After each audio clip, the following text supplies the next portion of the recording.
Hello and welcome to the Book of Leaves podcast. My name is Cara Carney and I am your host.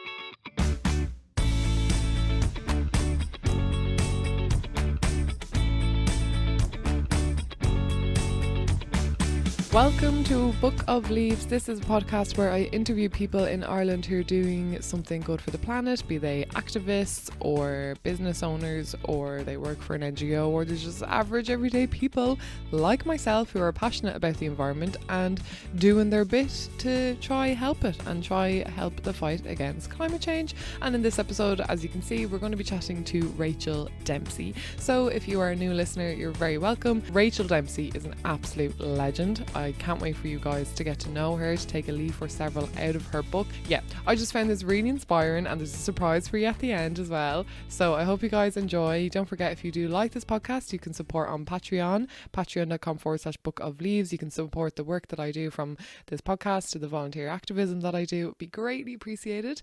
And if you are like me and regular money is not something that you have access to, don't worry, I totally understand. If you could share the podcast, that would be amazing. Recommend it to a friend. If you could leave a review on Apple Podcasts or give a little 5 stars on Spotify, that'd be amazing. And if you're able to contribute once off, I do have a coffee, buymeacoffee.com/Book of Leaves page where you can contribute any multiple of €3 that you like. And I think that is everything. There is also a festival coming up run by Cultivate in Clough-Jordan Eco Village. I've mentioned a couple of times before. Weekend tickets for that are €50, so it's not an expensive festival when you compare it to other ones. Obviously it's still a chunk of change, but I'll be doing a panel talk on during that called Artivism, so looking at how various types of art forms can be used to not only express activism or reflect activism, but to encourage it. Really looking forward to that. That's the weekend of the 25th of June, and I'll leave a little link in the show notes for you to get your tickets. And yep, that is everything. Anything that I mentioned in this or that Rachel mentions in this will be linked in the show notes, from names of people she's talking about or programs or books. It's all listed below so that you can find them. You don't need to go back and listen to look for anything. And yeah, that's it. I will let Rachel do the rest of the talking. This absolute legend. I love her and her work so much. So yeah, here she is. Enjoy. Now, Rachel, thank you so much for joining me on the Book of Leaves podcast on this Sunday morning. It is absolutely lovely to have you here. I've been wanting to chat to you for an age, so I'm so glad that we were able to do this. Thank you for being here. Thank you, Cara. Lovely to be here. You are a bit of a legend in the zero waste Ireland community for a couple of reasons. You've been an activist for so long, but some people listening to this might not know anything about you. So can you introduce yourself? Sure. Yeah. So my name is Rachel Dempsey. I run a project called Full Circle Change, which is all about developing wisdom, connection, and resilience, so that we can become better ancestors. I suppose I did start off years ago as a, could be change maker when I was in my teens. So I suppose, first of all, I went to a very progressive primary school, the first Educate Together in Ireland. Wow. Yeah. So that had a huge impact. Amazing. Like, it was such a radical concept at the time. This was the 70s, so that it was literally like a group of hippie kids in somebody's sitting room, with all these inspiring teachers who'd lived in Africa and who had amazing ideas about education. So we were exposed to a lot of sort of anti-racist work and cultures of all around the world. I remember learning Native American chants as a kid and all that kind of stuff. So then fast forward to school, and I got really into geography. This is secondary school. Like, I went to an ordinary girls' convent school, but I was lucky because they did have quite good progressive teachers and nuns and stuff. Yeah, really lucky. So we had an amazing geography teacher who set up a green group. So I was in there. I suppose I was already predisposed to these issues. So I remember we used to do stuff like recycle all the aluminium cans. And this, again, like mid-80s. So, I mean, looking back, we kind of were ahead of our time. Yeah, because a lot of people have gotten into that in the last 2 years. You know what I mean? I'm Yeah, like, hello, yeah. come on, get with the times. Where were you in the 80s, man? Yeah, exactly. Well, probably not alive in most cases. But, yeah. So Yeah, that led to, yeah, like after school and getting into, like, the school really nurtured our, like myself and a few friends, they very much nurtured that interest in, quote unquote, saving the world. Oh, So they fab. sent us off to training. So we got trained in Dublin and, development education and stuff like that. So then I knew I wanted to do something in university along those lines. So I was kind of torn between psychology and anthropology, development, all that kind of stuff. So yeah, and I'm still very much interested in those two, yeah, sides of change, I suppose, the internal and the in the world change, which is where Yeah. my full circle change project comes in. Amazing. It's literally woven into your very being from going to that school so young. So that's amazing. And were your parents or was your immediate family, were they kind of always like aware of the local kind of environment that way as well? Were they an inspiration?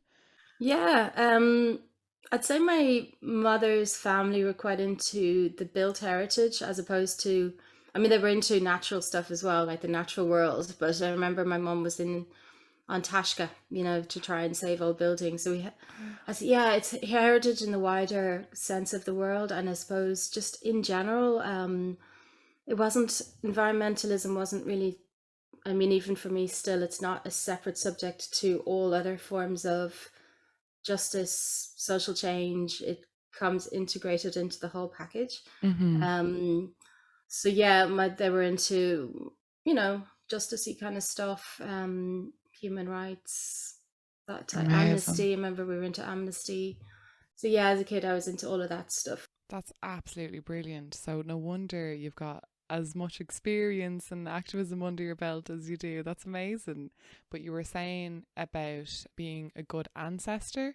I listened to the Good Ancestor podcast, which is brilliant. But there's some people who might not have heard that term or know what it means. Can you shed a little light on what it means to be a good ancestor? So I suppose firstly, we tend to take a very short view of time. Like say if you're editing, I was editing a video the other day and you're literally working in 0.00 seconds, aren't you?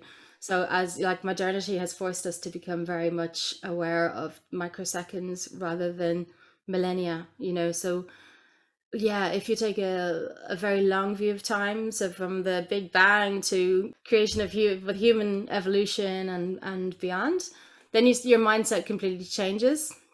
So the work we do now, it's not so much, in my view, it's we're not trying to, well, we can, and we, if you want to try and limit carbon emissions in the next couple of years, great, that's all very valid. But actually, if you take a long view, you can kind of see your work now as an activist or change maker as having an impact on future generations into sort of 200 years time, which is actually quite liberating, because it means that even if you don't manage to lower emissions in your generation, or solve whatever issues that you're looking at, you can feel, wow, well, whatever I'm doing now may have a positive impact on future generations. So it's kind of inspired by indigenous ways of being as well. They tend to think at least 7 generations ahead. Amazing. That's probably why they have a lot of intelligence and wisdom. Yeah, that's a very good explanation of it. And I do be looking at these microseconds all the time editing the podcast, so you have to retrain your brain to think of years and years and years into the future. But what kind of work then do you do? Because obviously you mentioned full circle change, and I also know you are one of the original co-founders of Zero Waste Ireland Facebook group, which has helped so many people. And I had Sorka Kavanagh and Timmy Nicholson on this podcast as well. So was it the three of you guys who set it up? No, I set it up. You set it up, and then Yeah, they've just been then there for a very long time. yeah, Timmy Yeah, joined within, I think, a few months. amazing. And yeah, I learned so much from her actually, because she was deep into the zero waste journey. I kind of set it up on a whim, to be honest. Like I just was looking for ways of getting rid of stuff in a better way. And Yeah, it's not that I was Mrs. Zero waste guru or anything, but I I saw that it didn't exist, set it up, and then all these cool zero wasters joined, and I was like, "Holy moly, this is amazing!" I'm learning so much. Yeah, I really did have, yeah, Amazing. amazing. Oh, it's Yeah, such a good group. Like that's the one that Facebook and social media can be an absolute, as people know, it can just suck the energy out of you. It can be really bad. But I love Facebook for the different groups, like just these communities, like zero waste, or there's like, vegan groups, and there's all these things that I've just found so helpful in my journey or whatever. So yeah, it's such a really nice community. But now you have full circle change. So what is the kind of work that you do then to, I guess, help other people and communities become good ancestors and be more resilient in the mm, world at the moment? yeah. So Full Circle Change is a relatively new project. It's around a year old. So before that, I have many years of experience as a development educator. So for anyone who doesn't know what that is, it's a kind of educational approach which tries to help people make links between their lives here and the lives of people and the issues people are facing in other places. It's rooted in human rights, justice, social justice, environmental justice, and it kind of tries to make people learn how to help see how the world really works. What the dynamics are, what the rules are, what the injustices are, what the legacy of colonialism, and all of that kind of stuff. So the methodologies we use are really transformative because you get people into simulation, for example, activities where you put them into a scenario and they act as if they are in that scenario, or sort of work through what would happen if you were faced with X, Y, and Z. It's very sort of grassroots, like it's sitting around in a circle and figuring things out as a group. So I love all that style of education. So I was employed to do that kind of work for, I don't know, 15 years or so with different organizations. And now I'm doing it freelance. So Full Circle Change would offer courses, workshops in that style of education, and also bringing in sort of creative arts work and holistic wellness approaches as well. So it's kind of merging my two backgrounds, which would be as an educator, activist, facilitator, and then also for a long time, I've been a facilitator of voice work, singing for change, singing for wellness, energy work. So I've trained as a capacitar tutor. So capacitar it's basically energy and body work, but with a very much, again, a social justice and intercultural approach, trauma informed approach. So it's, yeah, I suppose a lot of the self-care and wellness world is very about the individual and the individual's wellness, and raising, quote unquote, raising your vibration, and that just does not resonate with me at all. Whereas Mm. Capacitar was set up by an amazing woman who was doing community work in Central America and saw that traumatized communities need very easy, accessible ways of working with their bodies and their energy to lessen the impact of trauma. And just singing is a way of doing that, because that just fascinates me. Like how I sing in the shower and I sing at home. I'm not a very good singer, but I'm a loud singer, and I don't care, that I'm out of tune and I'm flat and whatever. I'll sing anyway. But how does it help, like the way you're saying that it does? Because obviously there's obviously things going on that we just don't understand or we've forgotten about energy wise or something. Then to if it helps with healing, if you could like explain that a little bit, it's fascinating. Yeah. So I suppose I always knew innately that it had such an amazing impact on me because I got into singing again back in school, and then into chanting and stuff. So I instinctively know anyone who's really into singing just knows how much good it does. But now there's a lot of scientific research. Basically, it's a psychosocial embodied activity, so it affects you on every level. So where do I start? I mean, singing helps release dopamine, serotonin, the feel good hormones. It also helps release oxytocin, which is the human love hormone. So if you sing with other people, you bond quickly with them. And I've totally seen that in my groups because, people who sing together become friends. Not always, but there's one crowd of women I have who we sang together with for a couple of years before the pandemic, and they're best buddies. Like they've provided such an amazing support circle for each other. That is so So lovely. yeah, so it really does, like, you get this incredible sense of oneness So it kind of transcends, for me, it really transcends the idea that we're all these, atomized individuals kind of struggling through the world, and that sense of what all the religious and spiritual traditions tell us, that we're all interconnected, there's a oneness in everything. When you're singing with people, especially harmony singing, and when you really just allow yourself to sink into the sound, suddenly you're literally like, it's a meditative state where you feel love for everyone. It's like, whoa, this is amazing. So I really think if people can experience that, they get a sense of what interconnectedness is and deep empathy for each other. And that can then help fuel change, because then people have a sense of that. They can reject the idea that we're all separate individuals competing for resources, So it's, I Yeah. mean, I'm not saying that, one singing workshop is going to make you into like Gandhi or whatever, but it it kind of it cultivates that sense of wellness, embodiment, um, connecting your psyche and your body. Yeah, just connectedness on very, very many levels. Yeah. Deadly. And is it something that, say, your workshops, or if people want to look into this themselves and they say that they haven't got a note in their head, what about those people? Can they Always, partake? yeah. Like, I don't believe that singing is about performance. Even though I did perform in bands and stuff, it's not really where I'm at. Like, I think singing is your human right. Like, I suppose I take a very much of a non-Western view of singing. So I studied ethnomusicology and realized like the West is such an exception to so many rules. Basically, one of them is that we see music as entertainment or performance, and all individual virtuosity. Oh, look how talented that person is. Whereas actually, most cultures, singing is just integrated into everyday life, or at least it was, before colonialization. So it's a tool for expression. It's a tool for bringing the community together to mark different points in society or in lives.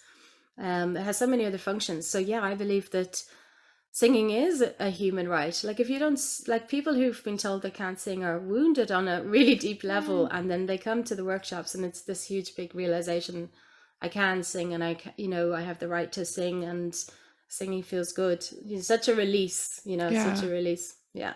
Oh, that okay. That's so good to know. And I know you were saying as well that the work that you do helps people become more resilient. And I guess that need comes from a world where, I mean, in the West, we have a lot of climate anxiety. I know in so many other groups, there's so much other trauma that's involved as well that people can learn to become resilient from.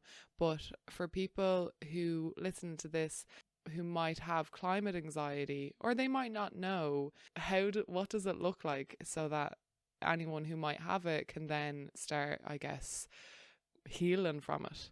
Yeah, I think it's climate anxiety or eco anxiety exists on a spectrum, as in a lot of people can have a healthy response once they find out about the state of the climate and biodiversity, and they let go of those defense mechanisms which keep that at bay and keep sort That of, apathy and the yeah, like, defensiveness, or exactly, like, yeah, I suppose a lot of people have a knowledge of what's going on in the world, but it's in their periphery. And then one day they might have an epiphany and they might go, oh my God, that's real and that's going to affect me and my kids. Once that happens, people can feel, yeah, that their world is a little bit falling apart, that they look around and go, this is all damaging, and it's very, can be quite traumatic. So basically they can then start feeling anxious about the future, or anxious about what we're doing now, and anxious about going on holidays, or anxious about eating meat, or anxious about the things that they know are damaging. And that anxiety can range from just a mild, sort of lingering, ever present, sort of gnawing feeling, or then it can escalate into sort of waking up at night and worrying about floods, or, heat waves, or impending food shortages, or whatever. And then it can really escalate into interfering with the ability to enjoy the good things in life in the here and now. And anxiety, I suppose, is one emotion that's associated with climate change and what we're doing to the planet, but it can be grief, it can be dread, it can be fear, a sense of loss. So there's such a range of emotions associated with climate, and the climate. mm. But I suppose anxiety is one of the main ones. And it's funny because like the care system here doesn't really talk about it. Like I think I experienced burnout last year because I just all of a sudden was like, can't do anything. I did the podcast because I had committed to that, and I had like, you know, every second Monday put an interview out, but all the protest plan and everything went out the window. So I went looking for counselling or therapy, and couldn't find anywhere that, you know, they all say we deal with relationship issues, we deal with grief counselling, all these things, and nowhere was there listed climate anxiety. So I found there is a great company called My Mind who does like discounted fees if you're if you're not a big earner. So I was able to get they do a session there for like, I think it's like 30 something euro for 50 minutes, which is pretty good in Ireland. So I was doing those, and I've had this really like funny experience of going into my counselor and being like, I'm going to give you anxiety because, you know, everyone else comes in and talks about their own problems, or, you know, maybe politically what's going on in the world. And you might have a counselor or a therapist who isn't aware and has those defenses, and it's not open to the crisis. And then their, I guess, client comes in and tells them about the climate change, and then, you know, that affects them. So obviously they'd be like, oh, wait a sec. And then I could just imagine my poor counsellor leaving the room going, oh my God.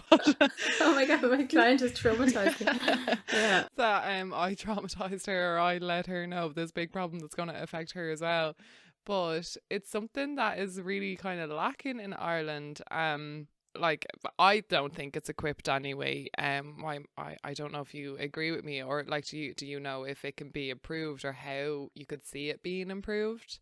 Yeah, I think there's a few things, you know, like as you say, not it doesn't mean just because you're a psychologist or a psychotherapist doesn't mean you're clued into the crisis. Therefore, if you know if people are coming to you with deep concern about the crisis and that doesn't resonate, you could end up dismissing them, or you know not validating them to the extent that they need.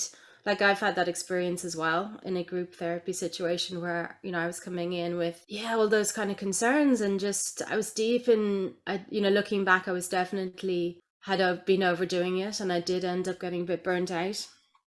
And I'm kind of more savvy now as to the warning signs and how to catch yourself before it gets too late, and that's what I hope to help other people with as well. But yeah, but the therapist wasn't really, I just didn't get from her what I was hoping, which was like, oh my God, yes, this is an issue, and you know you're right, and what will we do, you know, helping me to process that.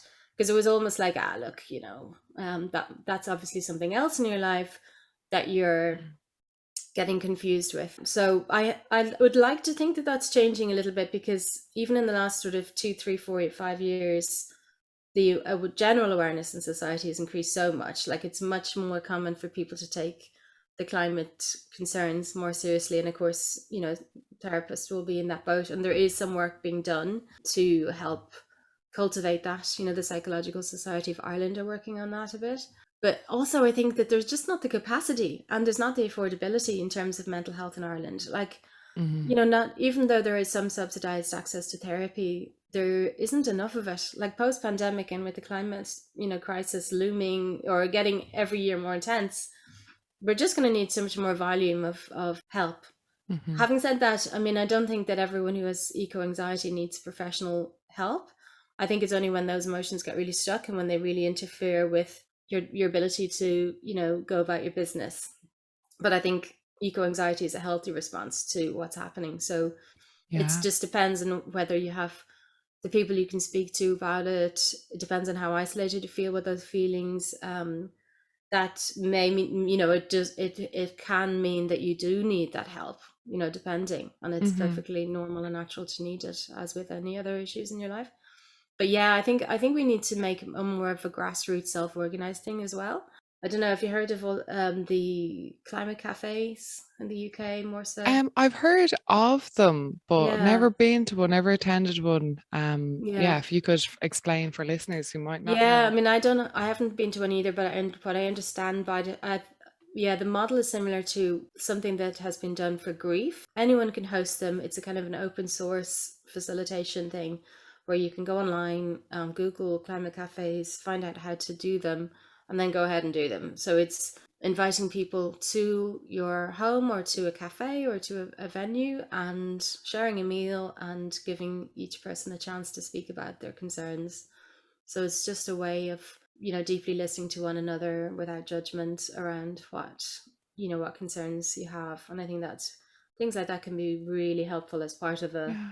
package. Helps with like the building of community and but also I've mentioned this in the podcast before when I was reading Active Hope, which I know you also work with, Joanna Macy's, the work that reconnects, how airing your grievances can help you, and sometimes it sounds like illogical, like saying out loud all these negative things that you feel or that you think or that are happening, but there is actually a release with that. Climate cafes could be lovely. I'd absolutely love to go in here, and sure, look, we may organise one yet. Yeah, yeah. Why not?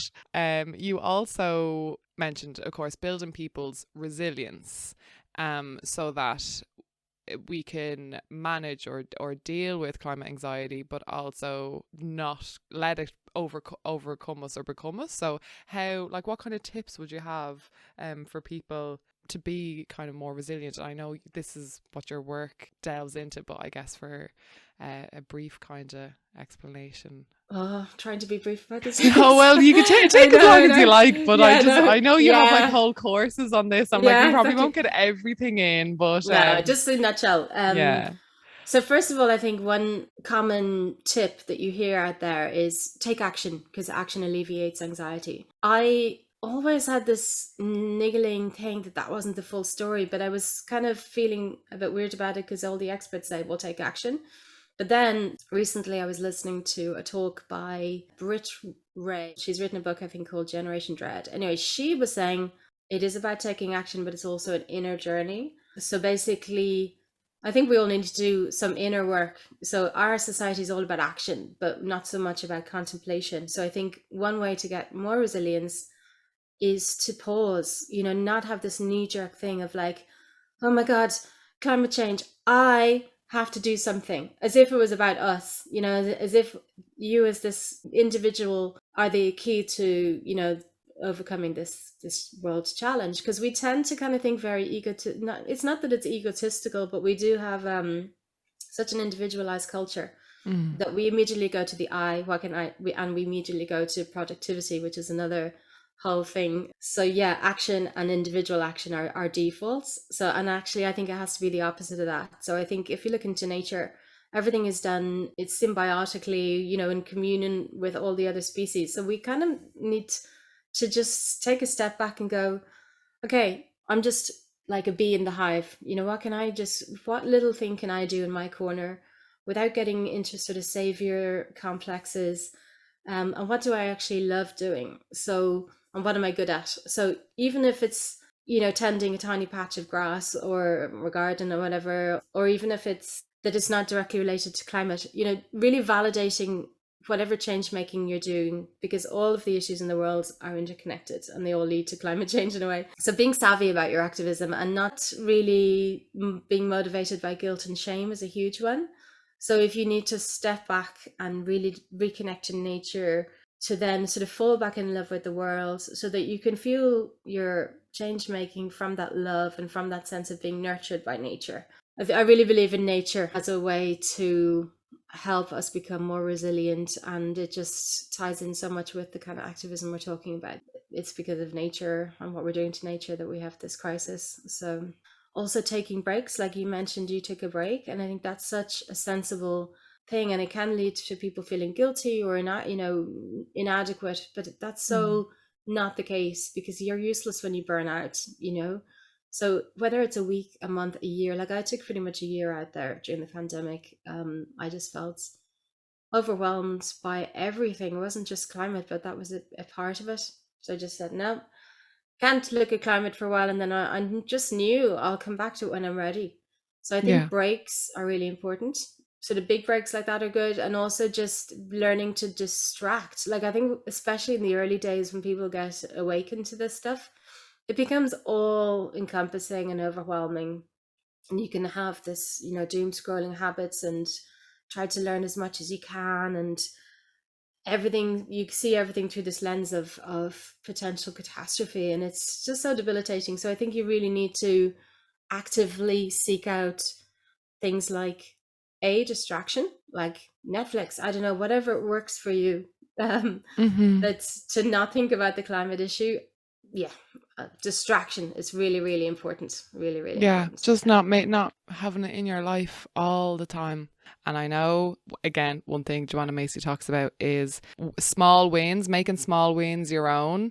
Like when nature is doing well, if it's a little plant that's like grown through cracks in pavement and stuff, to like take that as your win, because we're all connected, we're all part of nature. So I guess looking at the positive probably helps as well. Funny, because lately I was looking into climate psychology quite a lot, and one thing that's missing and that's actually started to be brought in is how change happens. And change really happens through our emotional landscape, not our intellect. So if we hear all the statistics about, you know, warming and ice caps melting and everything, it doesn't inspire us to make positive change. Like, we actually need to hear stories. Stories are much more effective than statistics. People relate to them more and they inspire people more. So stories about people who are actually doing stuff, whether it's big scale or small scale, you're much more likely to actually copy them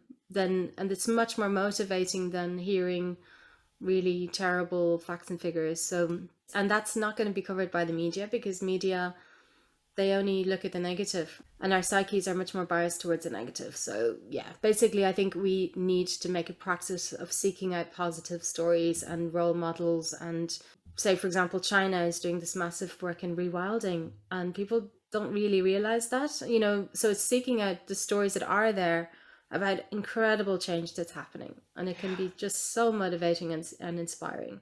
Yeah. Yeah. It's so important, because you're so right. The news is all about clickbait, and I'm reading a book called Humankind by Rutger Bergman, I think is his second name, and he talks about, it's so lovely, and he's talking about this idea of humans being mean or naturally self-centered is always perpetuated.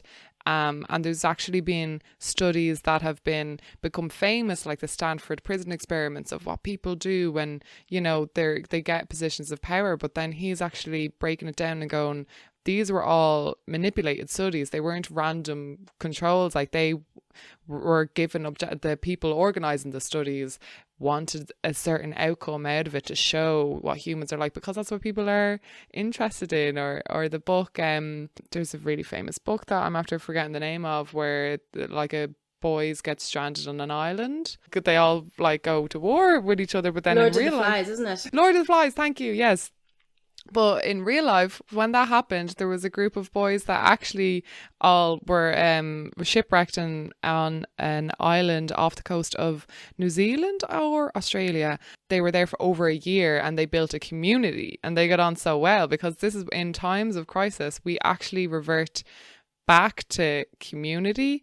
It happens in wartime when places are being bombed. It's happening in Ukraine. Not to say that these situations are in any way good or positive, but news always focuses on the like tearing apart of society, or reframes things. And even there are some, you know, studies out there that have been manipulated with to just perpetuate this more entertaining idea of, you know, humans being a certain way when they're not. So absolutely seeking out the positive, because there's so much of it. Once you start, like, once you lift up that little rock, like, you'll see a whole universe of just kindness and people being legends. And I've said it a couple of times before, I had a friend who told me when I started this podcast that I'll run out of people to interview eventually. And Really? I was like, No. there's not enough time in the world to interview all the people in Ireland who are doing something, anything Yeah. that's good for the planet that we could like learn from. So Hmm. yeah, that is so, so important. But there was something you mentioned earlier that you kind of teach in your work about the warning signs of burnout. So are they kind of universal for a lot of people, for people to watch out for? Yeah, I mean, I think some of them are sort of baked into our society, like disconnection from our body. We've become a very disembodied culture, and even more so now with the pandemic and being online the whole time. But without going on to too much of a tangent, if you think back to the Victorian times and even the scientific revolution, before that, basically in the West, it's all about how the mind is you. You are your mind.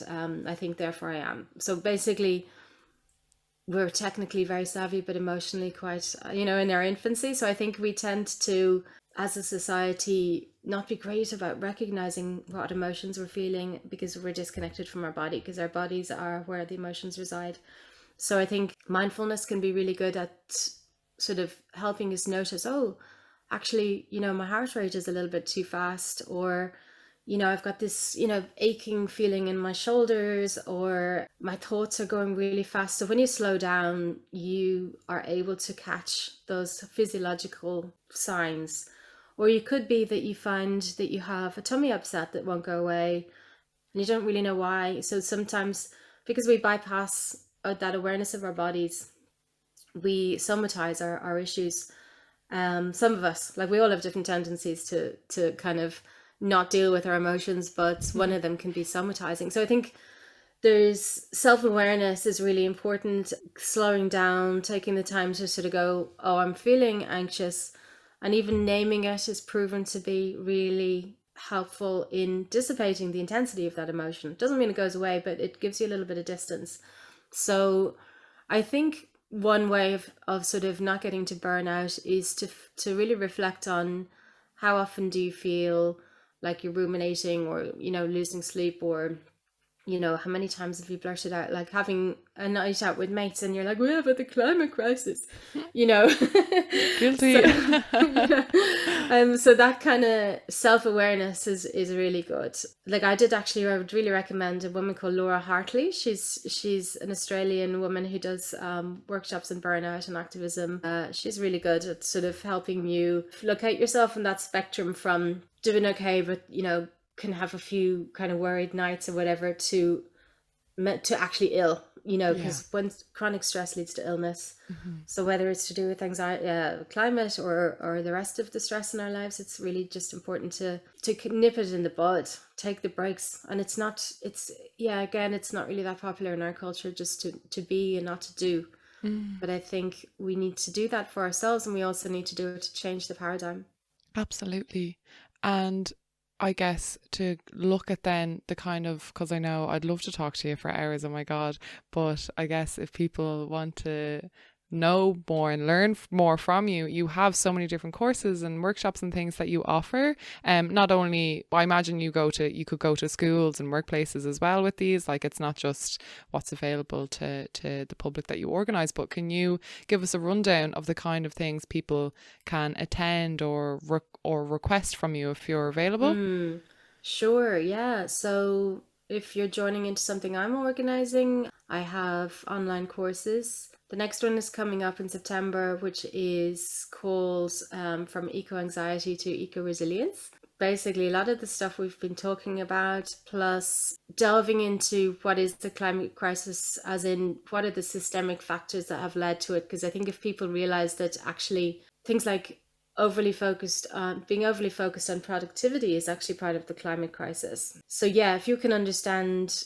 what happened in our history, without going into mega detail on historical lessons or whatever, but colonialism, productivism, capitalism, the way the economic system has an impact on us and our ability to affect change. So we do a lot of that kind of background work, and then we look at, well, what can you do? How can you approach change? How can you look after yourself? What tools for self-care can you build in? So that's an online course. Then I also have singing workshops, and we sing songs which are inspiring and connect us to nature. And I have one workshop that's happening every Thursday in Dublin at the moment. And then periodically I'll have thematic ones like songs for the earth or climate songs, that kind of thing. So if you're interested in sort of bringing your voice into your climate journey, that's a good way of doing that. The plan is to do more flash mobs and stuff like that. Yeah. Cool. Yeah. Then I do forest bathing, so down in North Wicklow. So for people who are feeling burnt out and want tools to connect to nature better, a forest bathing session is good because you pick up ways of slowing down in the forest and things to do in the forest that will kind of really intensify that for you. It's so And good then for we your do health as well. so good for your health. Yeah, as you mentioned, the soil and the microbes and the negative ions, and there's just so many benefits. Incredible. Yeah. And singing in the forest as well, I do. And then in terms of for organizations, deep ecology workshops, work that reconnects workshops, the voice work as well I can do for organizations. Yeah, anything around music and how music helps to bring about change.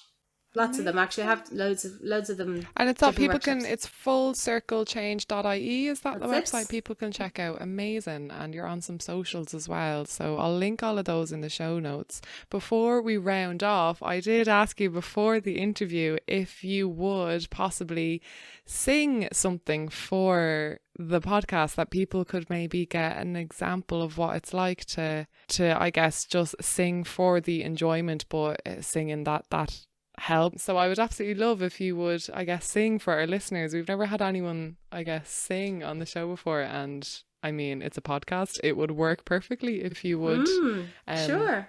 do that. Thank you so much. Okay. So I'm going to sing a little song by Mamus, who are two female artists from the States. And this song is sung a lot by people who work around the work that reconnects. So they have a concept called the Great Turning, which is the creation of a life-sustaining planet and civilization. And you can look up, there's a cool website called Songs for the Great Turning. So we sing a lot of those songs. Deadly.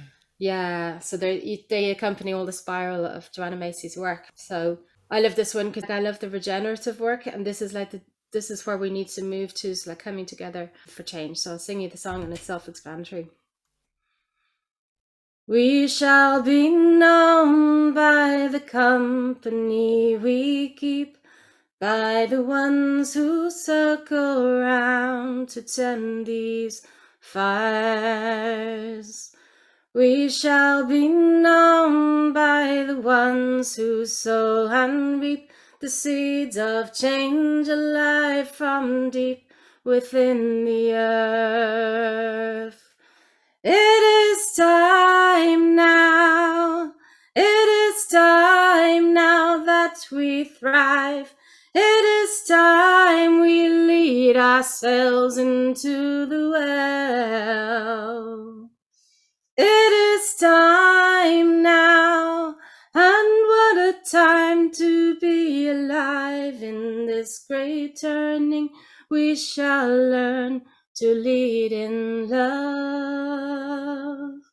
In this great turning, we shall learn to lead in love.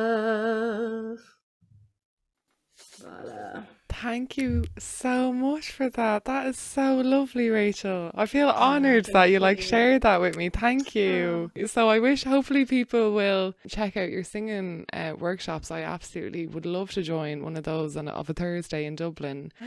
So I guess to absolutely switch things up now completely before we go, I have some random questions that I like to kind of round off just to kind of learn some new things that I'd love to find out from every listener or every interviewee, but there's just not enough time in the day. So if you pick a letter of the alphabet, I'll give you a question.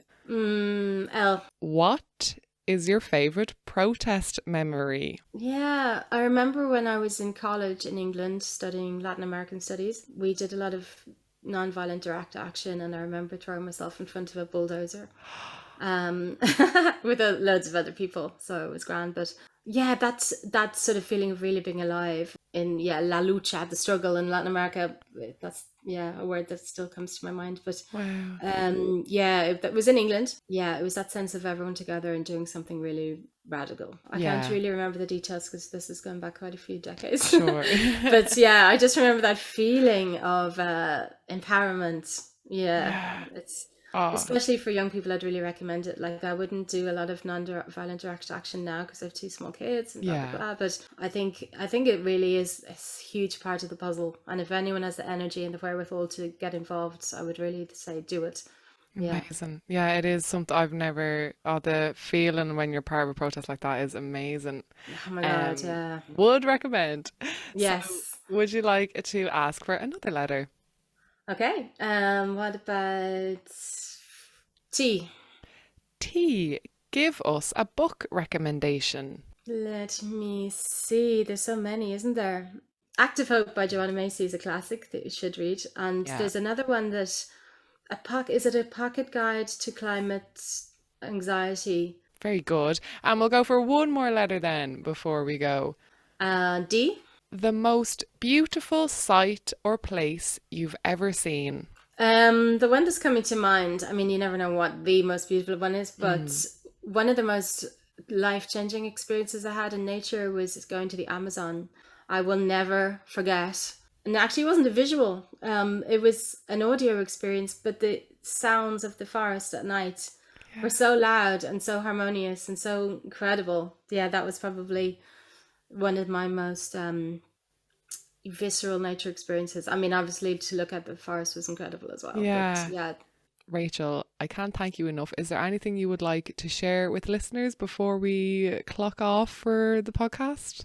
I'd say if you're interested in sustainability, go one step further and get into regeneration, the regenerative movement, because it's where the inspiration really lies, because it's about creating the new world. And there's so many culture, methodologies and groups and so forth working in that way. Yeah. So regenerative movement, I would really recommend. Yeah. Amazing. Thank you so much, Rachel. This has been an absolute delight. Thank you for coming on Book of Leaves. Thank you, Cara. It's been lovely. Now, when I mentioned there's a surprise at the end, did you think it was going to be a song? There you go. I absolutely loved that so much, and I hope you guys did too. I'm away the next couple of Thursdays, either working or not in Dublin, but when I get back I am definitely going to clue in to these Thursday meetup singing workshops, and hopefully I'll be able to do the course in September as well, fingers crossed. So I might see some of you there. Don't forget to check out her website, Full Circle Change, for all the courses or more information. She also has a really insightful blog, so yeah, recommend checking out her website. She's on social media as well. Everything is linked below, and I hope you guys have a lovely day. Thank you excuse me, thank you so much for listening to this podcast. I really appreciate it, and if you could please share it around to anyone you think might enjoy it as well too, and if you've any suggestions, get in touch. Okay, thank you so much, and I'll talk to you in 2 weeks time. Bye.